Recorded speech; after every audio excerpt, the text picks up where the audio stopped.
Section 1.5 is adding integers. Learning target and what we're shooting for here is I can add integers.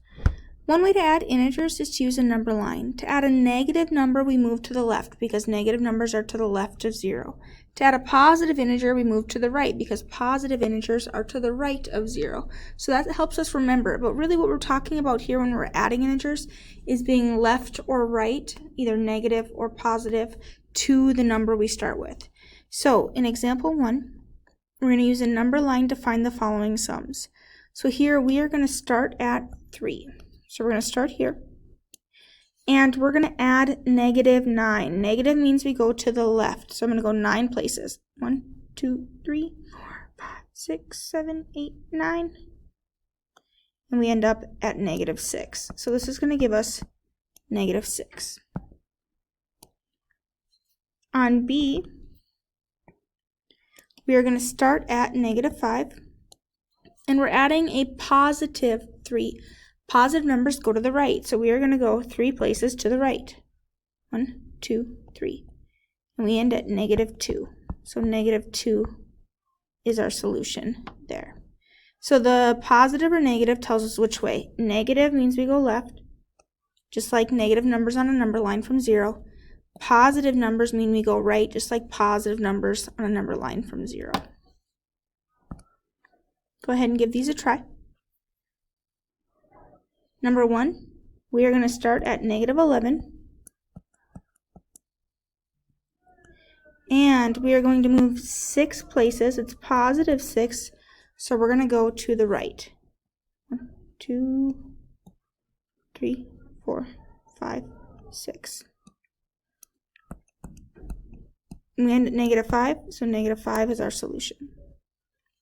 On 2, we're going to start at negative 1. And we're going to add negative 8. Negative means we go to the left. So from our first number, we go left 8 places. 1, 2, 3, 4, 5, 6, 7, 8. Negative 9 is our solution. 3, we are going to start at 10. And we're going to add negative 5. The negative means we go left. 1, 2, 3, 4, 5. And we end up at 5. So 10 plus negative 5 gives us 5. Again, negative numbers means we go to the left. Positive numbers mean we go to the right. We can use absolute values to find the sum of 2 or more integers. So here when we add integers, if they have the same sign, we're going to add them or find the sum. Add and sum go together. So same means we're going to find the sum of their absolute values and give that common sign. So here, 8 and 12, both are positive. We take their absolute values, 8 and 12, and get 20. Since they're both positive, we use that positive common sign. Same thing here with negative 6 and negative 4. When we take their absolute values, we get 6 and 4. Since they both have the same sign, we add those up and get 10, and then we give the sign that they both had. So since they both were negative, we give the negative. So same sign, we find the sum and give that sign. If they have different signs,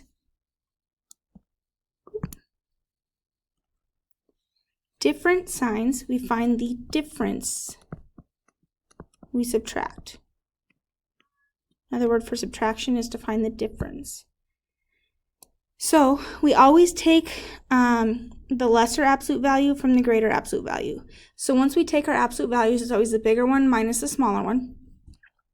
And then we give the sign of the number with the greater absolute value.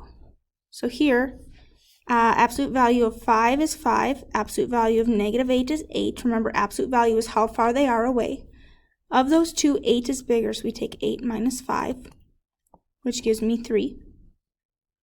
And since 8 is bigger than 5, we take the sign from 8, and it's a negative 3. Same thing here. Our absolute values are 11 and 13. 13 is bigger of the two absolute values. Our signs are different. One's positive, one's negative. So different signs mean we subtract and find the difference. And then we look. 13 is bigger. It was positive. So we end up with a positive 2. If we have opposites, a number and their opposite is always 0. So if we start off 7 units away from 0 on the right, and then we go 7 units to the left, we end up at 0. Okay, so anytime we take two numbers that are opposites, they add to 0. The opposite of a number is called its additive inverse. A plus the opposite of A is always 0, and we call that our additive inverse property. So in example 2, we're going to add two integers. First thing we do is we take our absolute values. Absolute value of negative 54 is 54. It's 54 units away from 0 to the left, but that doesn't matter. The negative 28 here, absolute value gives me 28. 28 units to the left, but direction doesn't matter. We're just looking for how far away. Now we check our signs. These had the same signs. So we find the sum. We add them up. Bigger plus smaller. It doesn't matter which order you add in, but it does matter which order you subtract in. So it's a good habit to put your bigger number on top. We add these up. 4 plus 8 is 12. 1 plus 5 plus 2 is 8. So we get 82. And then we give that sign, since both of these were negative, we take that common sign and give it to our number. Here's a little spoiler alert, guys. We're always going to give the sign of the bigger number, whether we added or subtracted. So since here 54 is bigger and it's negative, our answer is definitely going to be negative.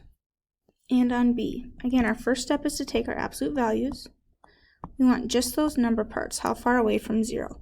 Absolute value of 38 is 38, and the absolute value of negative 17 is 17. Now we look at our signs. I had one positive, one negative. So my signs were different. So I'm going to go ahead and find the difference and subtract. I take the bigger minus smaller. Here it gives me 21. We look at our bigger number, and that's the sign we take. So here it's a positive 21. Adding more than two integers here, just take two at a time. So I'm going to look at just these first two. First thing I'm going to do, I'm going to take my absolute values. I have 4 and 72. My signs are the same, both negative. So I'm going to find the sum. Add them up, and I get 76. I look here to get my sign. These are both negative, so it's a negative 76. And then I bring down the rest of the problem. Here, again, I'm going to start off with absolute values. Absolute value is always going to give us that positive, it's just that distance. Here, though, my signs are different. I have a negative 76 and a positive 61, so I have different signs. So I'm going to find the difference. We always do bigger minus smaller, absolute value, and I get 15. We look. Since my 76 was negative, we give it a negative. So negative 15 is my answer here. Now feel free to pause here and give this a try. Number 4. First thing we do is our absolute values. I have 41, 26. My signs are different, negative and positive, so I'm going to find the difference and subtract. Always take the bigger one minus the smaller one. And we give the sign of the bigger number. Since the bigger number was negative, there we go. The bigger absolute value came from a negative number, so my answer is negative. Give 5 a try. Here, First thing we're going to do is our absolute values. I'm going to have 19 and 11. My signs here both happen to be negative, so I have the same signs, which means I'm going to find the sum. I'm going to take 19 and 11 and I'm going to add them up. Now I look at my signs. Here they're both negative, or we can look at just the sign of the bigger absolute value. That'll always give us the sign, and we get negative 30. Try 6. Here we have 3 numbers. I'm just going to do 2 at a time. I'm going to take absolute value of 52 and absolute value of negative 30.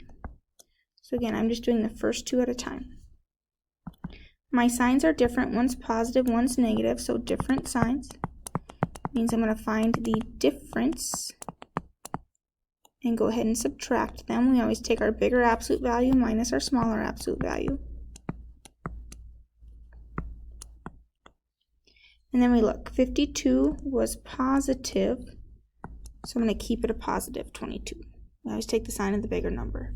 So here I have 22, and I still have a plus negative 46. And we start over. Absolute value of 22 is 22.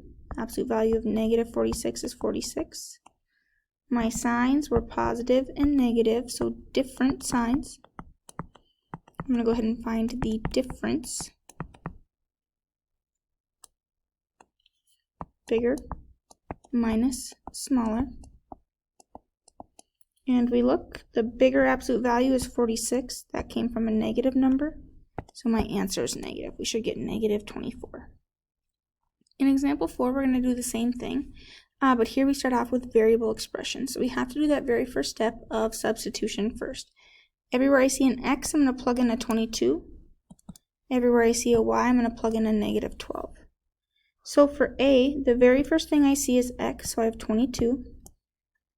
The rest of my problem is plus negative 9.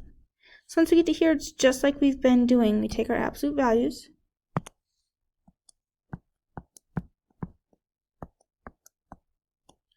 My signs were different. So I'm going to go ahead and find my difference by subtracting. Bigger number minus smaller number gives me 13. And we look, our bigger absolute value was the 22 since we put that on top. It was positive, so our answer is positive. On B, first thing I see is an x. We know x is 22, so I'm going to plug in a 22. Then I have a plus 17 plus y, and every time I see a y, it's negative 12. Here I have 3 things. I'm going to go ahead and do 2 at a time. So I'm going to take my first 2. Here these are both positive, so if you recognize that, you can go ahead and add them the same way that you have been for years now. Same signs, we find the sum, give the sign of the bigger number. So when we take those first 2, we get 39. And then we still have plus negative 12. Here, again, I'm going to go ahead and take my absolute values, 39 and 12. My signs are different. I have a positive 39 and a negative 12. So I'm going to go ahead and subtract. We look at our absolute values. 39 was bigger. The sign on 39 was positive, so my answer is positive 27. Feel free to pause here and give this a try. Every time I see an A, I'm going to make it a negative 18. So here for A, I have that negative 18 plus negative 8. Go ahead and take our absolute values. Here, both of our signs are the same, so we're going to find the sum and add these up. Now, we look back at our signs. Since they're both negative, or since 18 is bigger and it's negative, our answer is negative. And I'm going to have to finish this on another video.